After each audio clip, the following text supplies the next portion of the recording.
Hey everyone, it's Cara from Enchanted Vines, and you may have seen some previous videos where I make what I call my kitchen sink wreath, which is basically all of those one-off flowers that are left over after we've designed.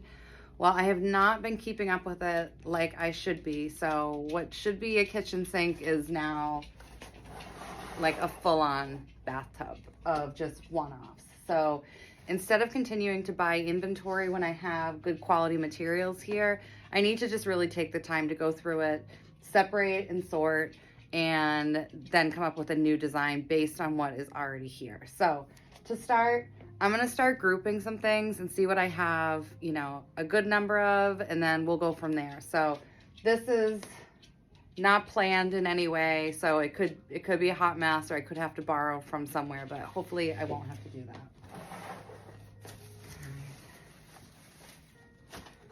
So we do have a bunch of the ferns, which I love. I did pull ficus leaves. I'm probably going to use my ficus leaves, but aside from that, everything should come from this tub. We've got some mango cabbage roses. I don't know what these are. Their foliage is like dandelions, but I don't know. We've got some filler flowers, variegated ficus. Got some peach. I don't know. We're going to use that. Got some cream colored peonies.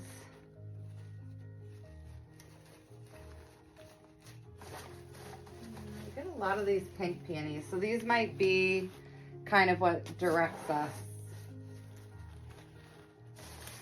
for our design. Sorry, I'm sure this is boring. Let's see. Got some more fillers, some purple fillers. Cut up ficus.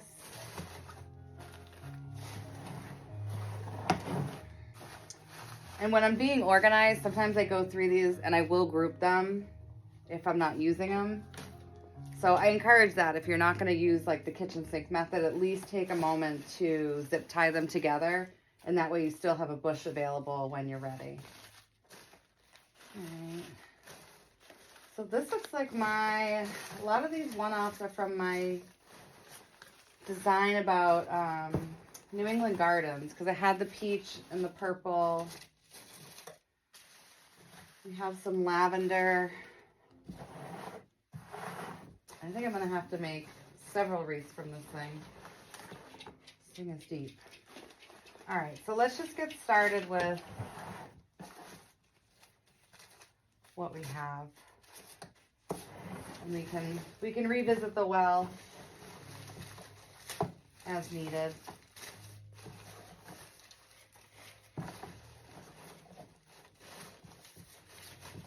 I'd love to know in the comment section too if this is something that you do and then it all builds up and at some point you just don't want to deal with it, because it's kind of stressful to just see all this stuff just kicking around.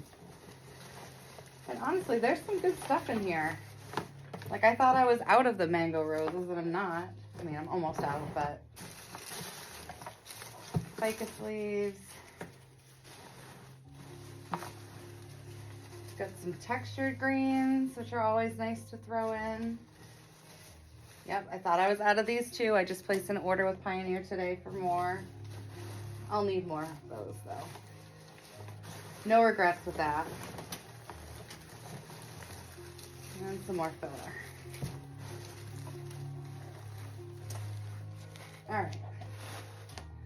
Let me clear this out of the way. Fun. Okay. So we are going to take this just chaotic mess and we're going to make something really pretty with it. So like with all of our designs, the first thing that we're going to do is we are going to prep our wreath. So fancy camera work time. Yes. We're going to take our wreath and we are going to clean it and add a hook.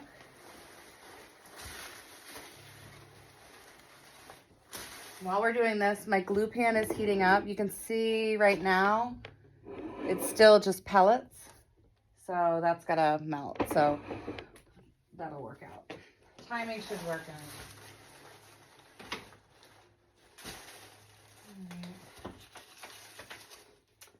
Okay, here we go. So this batch of grapevine wreaths has been really nice. It's nice and hardy. There have been some leaves in it, but nothing crazy. And they're pretty fresh, so they're coming out easily. Sometimes you might have a wreath with like this bark on it. I just remove it. Some people might like it because it does have like a nice rustic feel to it. But I just like to have things more on the polished side. Depends on what your aesthetic is, of course. So as I'm cutting, we're going to be determining what our best side is. We're making a crescent wreath. With a crescent wreath, it's like a half moon. So sometimes, or typically, we base it on symmetry. However, this wreath is beautiful. So what I'm going to do is I want to preserve the character. Like, I love these thick grapevines, so I want to leave these showing. Okay, we're going to just do a quick trim on the back and make sure we don't have anything sticking out that is going to scratch a door, mirror, window, wherever it's going to be hung. People have been coming up with some great spots lately. I'm loving it. All right, now we're going to take our hook.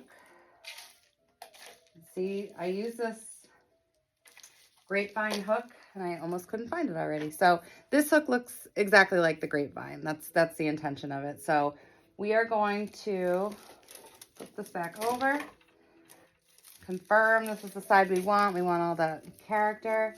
And we're going to take our hook and we're going to just slide it right through only one thick piece of grapevine. You don't want to shove it through all these smaller pieces because you're going to have a hook that's very small and narrow. And you don't want to put it on something thin like this because it's really not going to hold. When these wreaths are done, they could be anywhere from 4 to 8 pounds. So you just want to be thoughtful about what you're going to put that amount of weight on. Okay, so we picked one nice piece. I twisted off the ends. Now I'm just going to slide it just so those ends are hidden. Because it's so natural looking, we are going to use this cute little leaf ribbon. And we're just going to tie it in a knot. It doesn't need to be a bow or anything fancy. It's just so we can find it as we're working. All right. I got my mess a little as I go, mise en place. And through this, we are going to work with the ficus that we have. So, let's see. I might add some green, but we did have a bunch of this variegated ficus that's just all hanging around.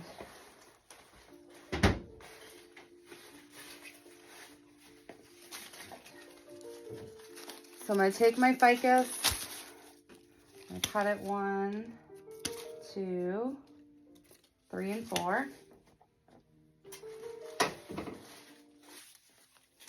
And we're going to start to lay out our parameters, okay? Start off with one in the top corner. And I'm making sure I'm just using the pointy ones first. I want it to have that sharp direction to it. OCD, if I do something once, I'm probably going to do it twice. So now we've gone to this lower portion and we've repeated that step. Now going more into the middle. Put one in the top half.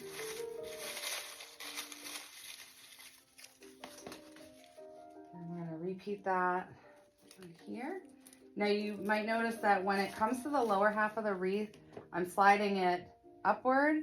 It gives it a little bit more of a chance to catch. So we're gluing as we go, but it's also a good way to have it just fix itself onto the grapevine. Now we're going to go over here, and this is going to kind of outline how far out our wreath is going to go. It's not an exact thing. I like to leave something trailing over that. So I am short a pointy ficus. grabbing a new one. All right, so right now we have this basic little halo going. Now to add some texture and dimension, we're gonna go in with our variegated ficus. So variegated is when it's multicolored, so green and white for this. I'm gonna put one on top here.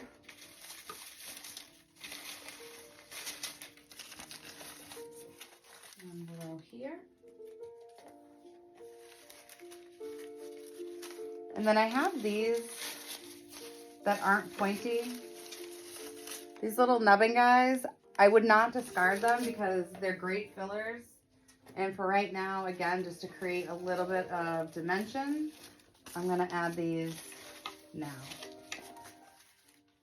Sometimes I'll go and add them at the end where we have any bare spots. But for now, I think that's gonna look nice to just pepper these in with this layered look. All right, so I am gonna start with the bigger blooms. And so this is, it's almost like a very, very pale peach peony. So we're gonna go in with this first, and this is gonna be our focal flower. So everything's gonna be based around this. I'm gonna have the head pointing inward a little bit. When we're working with flowers, we want them to have that natural look. Flowers grow towards the sun, so not everything is up and down symmetrical.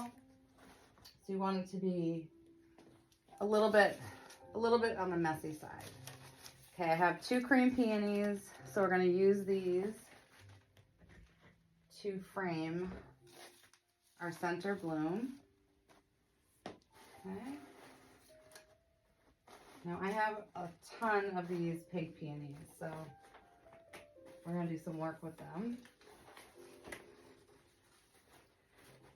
Now, when it comes to silk florals, not all things are created equal, so not all quality is equal. On these, the foliage looks really tacky to me, so I'm just gonna remove these. And that's okay. I always feel like it's a bonus when you find one that has like really beautiful foliage. This one just fell short.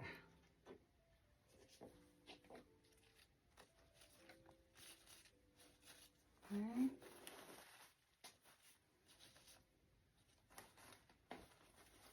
This one we might end up steaming because it seems like she wants to close a little bit, and I don't like that. All right, so everything I'm doing, I'm going back and I'm repeating it. And it starts to form what your design is going to look like.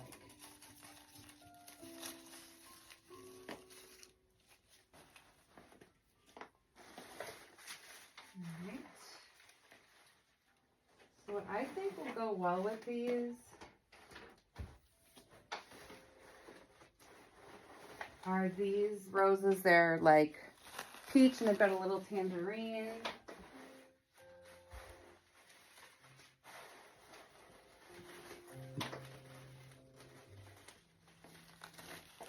All right. See, like this stuff all looks like a mess, but it's all very valuable product.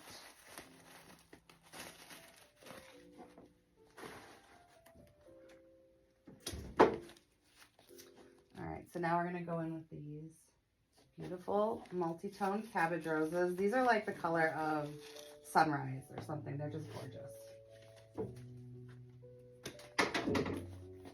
I will say a tip for makers is that if you feel like you're really getting just totally overwhelmed with the amount of product you have on hand, if there are things that you know that you are never going to use again, like I had products that I thought were great 4 years ago, but now I realize that there's just a lot better things on the market. I mean, technology's had a lot to contribute when it comes to artificial florals. So if that happens, I would not hold on to things that you know you're definitely not going to use. So whether you donate them to a senior center, I had somebody that was doing decorating grave sites And she was doing it for free. So she would take, you know, anything, like any ribbon, whatever. I cannot find where her number is, but you know, if you reach out to your community, you might find there's a really great way to have your flowers repurposed and feel good about it. Because I definitely felt good about those moving on and helping families that maybe can't afford to decorate their, you know, relatives' gravestones. All right, so we're gonna do a pairing here. This little cluster with the smaller bloom going out a little further. Okay, and we're gonna repeat that down below.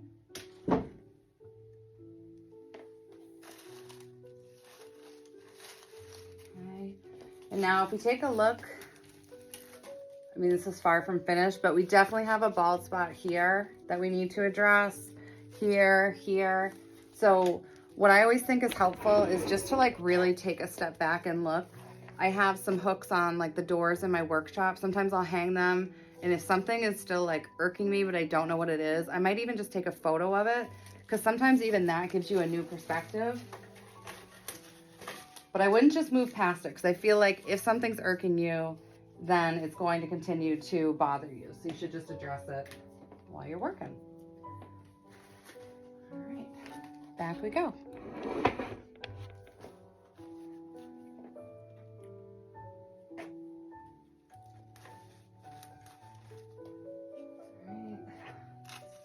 here. Ooh, what do we think? Is it too loud? I don't want to make it too monochromatic either. It's just not what I had in mind for this.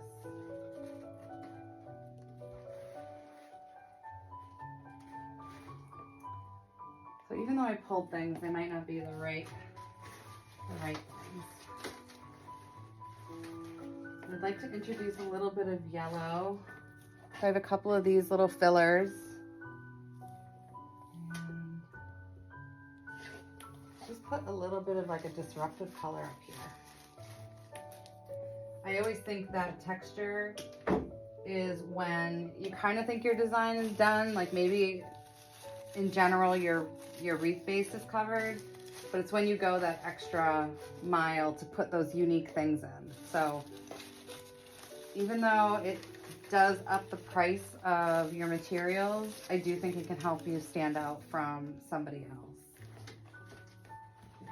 Have something so memorable that your client says, I have to have that, because they can't find it anywhere else.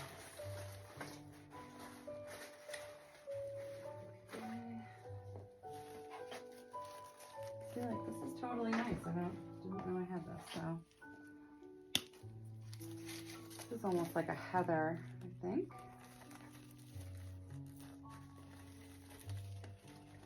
I'm gonna break this down.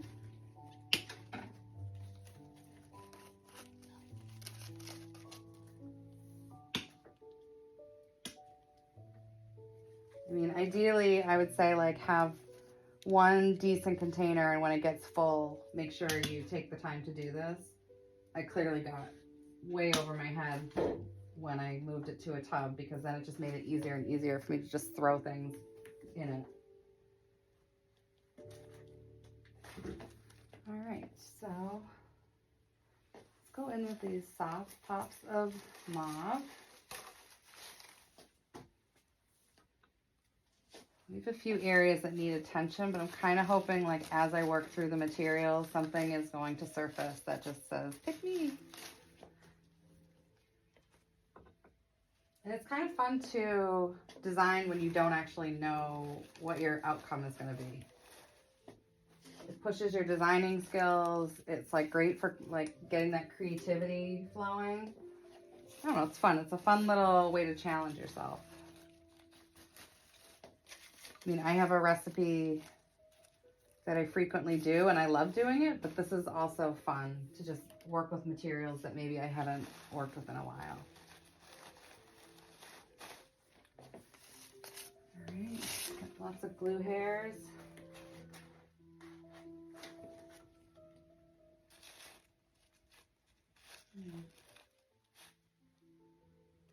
Sorry, thinking out loud. I think we're gonna hold off on that, although I do absolutely love those dahlias. Do you want some purple?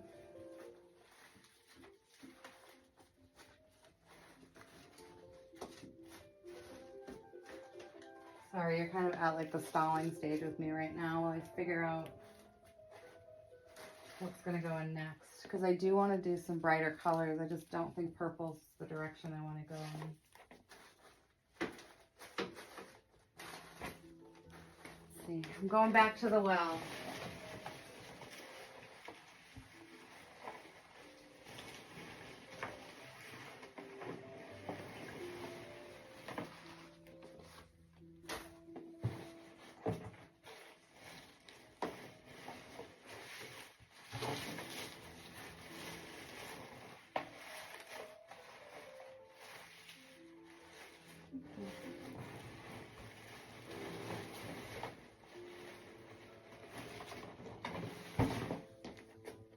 Oh, I like these. Okay. So let's do some cherry blossoms. I always like something that trails off, that has a lot of detail to it. I think this could be it. Repeat this. So again, we've gone a little bit past our parameter with the ficus leaves, but it's done with intention. So I have 2 of these, but I'm looking for more.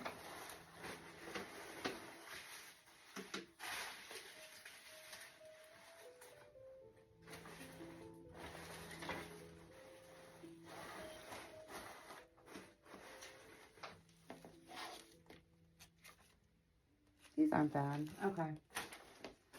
All right, so this is another one. So this bush is half used. So we're going to take the remaining pieces. And this is one, I don't care for the foliage, so I'm going to push it down. Just put like a plasticky sheen to it.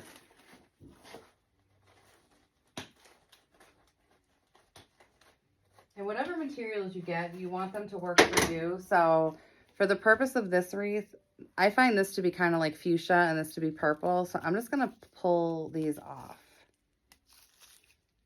And on another design, I would absolutely love them. It's just not what I'm going for here. So those little purple blooms are okay. All right, so let's go in and start evenly distributing. What I like to do is if I do them once, especially when you're kind of getting down to the lower end of your supplies, I want to go and do it in repeated steps to make sure that everything has been evenly distributed. So I don't know if you can see it, but I just dropped a huge glob of wet glue there.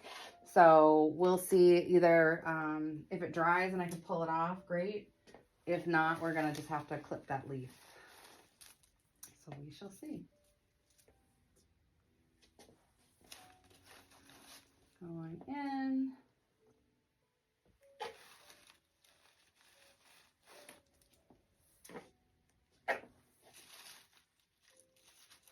All right, and let's check on this leaf.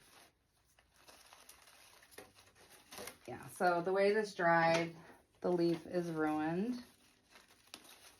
So as you can see, it kind of like just smudged. Sometimes it just rests and just neatly dries, but that didn't happen with this one. This one's more of like a cloth foliage. All right. I feel like we need a little something else.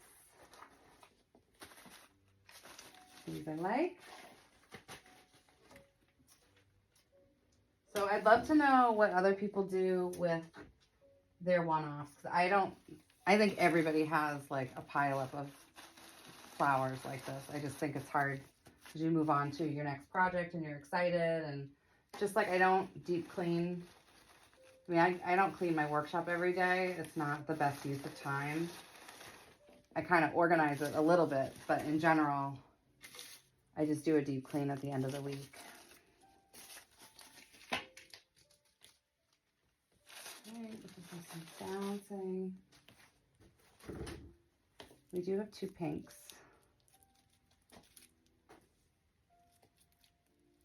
Let's see. Trim this a little bit. I like to put them in a prominent spot to draw attention to the eye. Do that. These materials are not delicate. I mean, there are some that, you know, quality can run across the board, but you want to pick flowers that can handle, you know, a little bit of like tugging. The heads don't just pop off on their own. Things like that. It's going to happen sometimes, but it shouldn't be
Going starting from the middle here. Try and just spread these out. Sometimes too, you can even take them and use the flowers to hold them into different positions.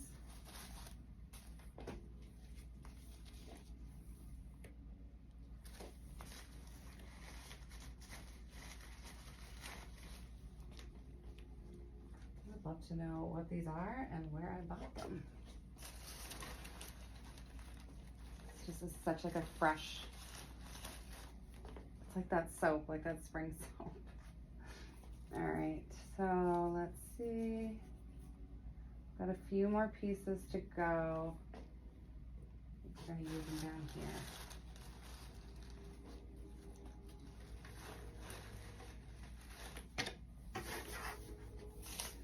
Some blue hairs. All right, now I still just want, I think if we can just find what this last piece is gonna be, we could call it a wrap.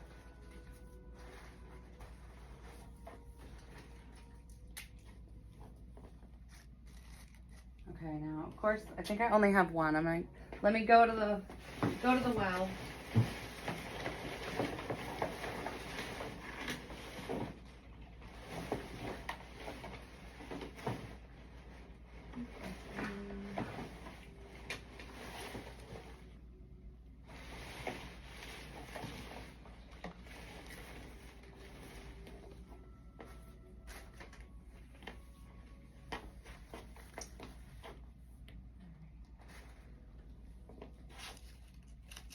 Of course, I only have the one. Let's see how this was made.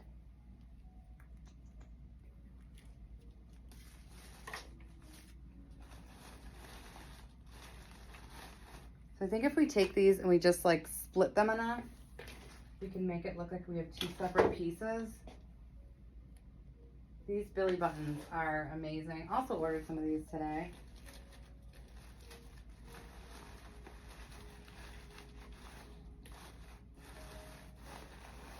I don't want them lost because they're so cute. So we want them to have a little bit of a prominent placing.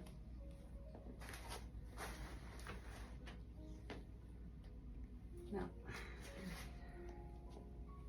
We are going to just finish these ends with a piece of trailing fern. And we're going to give that a bend so that it follows the curve of our wreath. So when you're working with these materials, okay, they're very malleable. They're not going to break, so you don't have to worry. And sometimes giving them that twist so that they're going the direction that you want is just a great way to, again, give it that natural appearance. So what I'm going to do is I am going to turn my steamer on, because we haven't forgotten we have that one bloom that just does not look like it's going to stay open in the long run. So this is like a little steamer that I got off of Amazon. It's called Pure Enrichment. It was maybe like $24. And it does the trick. We're gonna give that a second to heat up. And do you see this like mess? It's a mess, but we also used a bunch of things and we made a whole wreath with it. It was something that could have just been sitting there. So these products want to be making you money. They don't want to be sitting in a tub.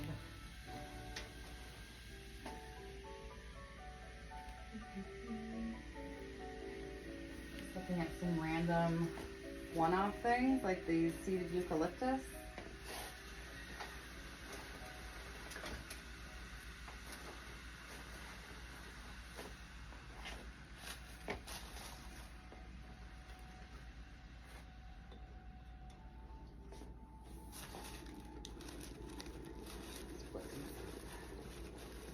All right, so this is the flower in question. I just gave myself a little facial. All right, we are going to steam her into a more desirable shape. And this also isn't a bad idea if, say, you have had materials that have been just sitting. Sometimes, you know, if they're not stored properly, like these are just kind of all on top of each other. It's nice to give them a little steam and give them a little bounce back. I mean, that's the beauty of permanent botanicals, is that basically they're being captured in their most beautiful state. Steaming is also how I finish off a season with my own wreaths at home. I steam everything. I blow dry first in case there's any like dust from being outdoors. Then I steam them. I hit them with the UV spray, and then I put them in a clear recycling bag, like a 30-gallon recycling bag. Okay. I feel like our top doesn't look as good as the bottom, and I think part of it is this filler is not as prominent. So I'm gonna start by moving her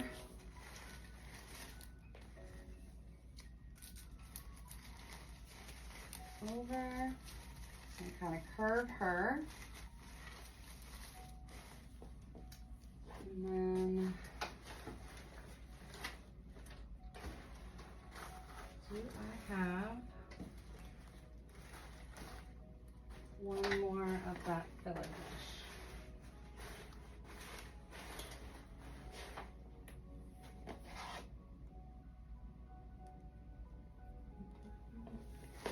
I don't, so I'm gonna borrow. I'm gonna pull this out.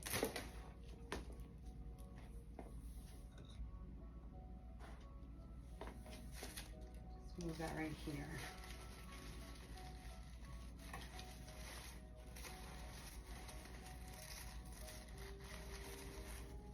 Now I've created a little gap there.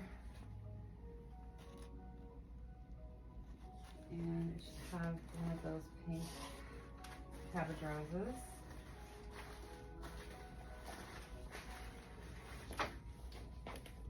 Perfect. I love when things work out. I don't know if other people like do that St. Anthony's prayer when something's lost, but oh my gosh, I do it all the time with supplies. I'm like, please don't make me do a whole order for one flower. I gotta say, the guy comes through. He comes through.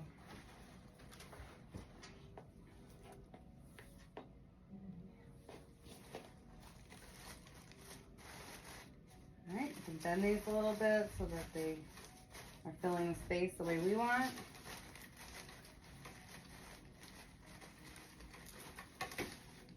All right, so that seems a lot more balanced to me. I feel like we need another ficus.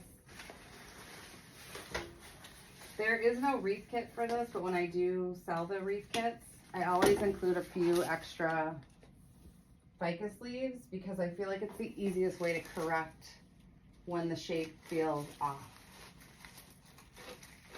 Okay, so it's too long.